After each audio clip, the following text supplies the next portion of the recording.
Fortunes in Europe come and go sometimes. Germany is up, France is up, Italy is up. I wouldn't make too much of that. I think what is more important is that the centerpiece of the summit is the support to Ukraine.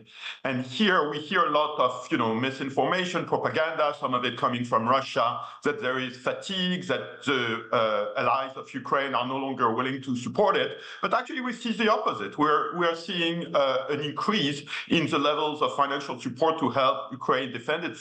And I think that's the bigger news at this point. I think that's a very interesting point. But while we're talking about monetizing the interest on the frozen asset, that is a big pullback from the conversations that have been had at previous bilaterals and multilaterals, where actually the seizure of those assets and giving those assets to the Ukrainians to fight the Russians, which has basically mobilized its entire economy for an industrial military complex as well. Is that enough, sir?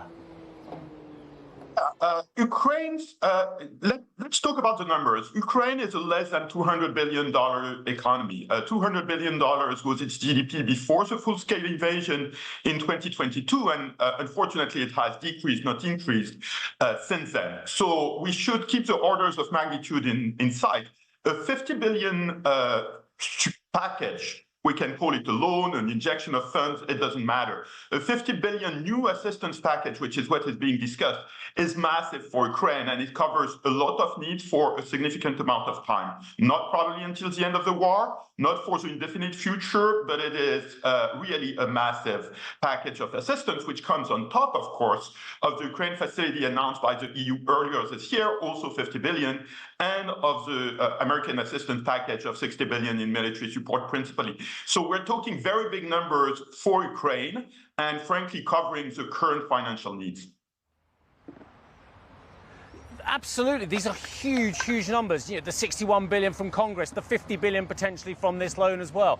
But as every military expert has told us, and I don't know if you've heard the same as well, but the fact of the matter is this is not enough to defeat Russia. This is enough to potentially hold the tide against Russia, to maybe limit the inclines that Russia is making on the battlefield as well. It's 61 billion and 50 billion to be followed by what, Nicolas? Because these aren't numbers that can pay for the reconstruction of Ukraine. These aren't numbers that can eject Russians from the 20% of Ukraine that they control. These are numbers which, I agree with you, they're enormous, but they are not enough to turn the tide of this war, and they're not enough to be the kind of numbers that are needed for the reconstruction of Ukraine. I'm not sure I would agree with this way of looking at it. Ukraine needs a number of resources. They need energy, they need manpower on the front lines, they need military equipment and material, and they need money. I think at this point, maybe unfortunately, money is not their biggest problem. They are covered in any event until the end of this year. The package that we're talking about will cover them well into 2025.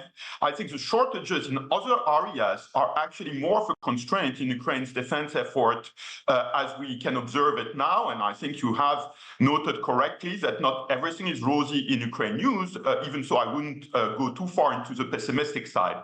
But in terms of the financing, I wouldn't, one can never say they have all the money they need, because you always need more money, right, when you're in a vital effort like that. But I think this is not where they are constrained in resources. And you referred before to the prospect of confiscating Russian assets. I think it's very important to remember that Russia has no access to those resources, the 300 billion, in any event. These amounts are under the control of Ukraine's friends. There are a number, as you know, of legal issues that make it maybe unadvisable to confiscate those assets now. But the point is, what resources does have Russia? It doesn't have those resources. What resources does have Ukraine? At this point, it's not financially constrained. You see that, for example, in their own foreign reserves, which are not diminishing. So I think we have shortages in Ukraine in military equipment, in manpower. These are serious issues. In a way, money is not one of them.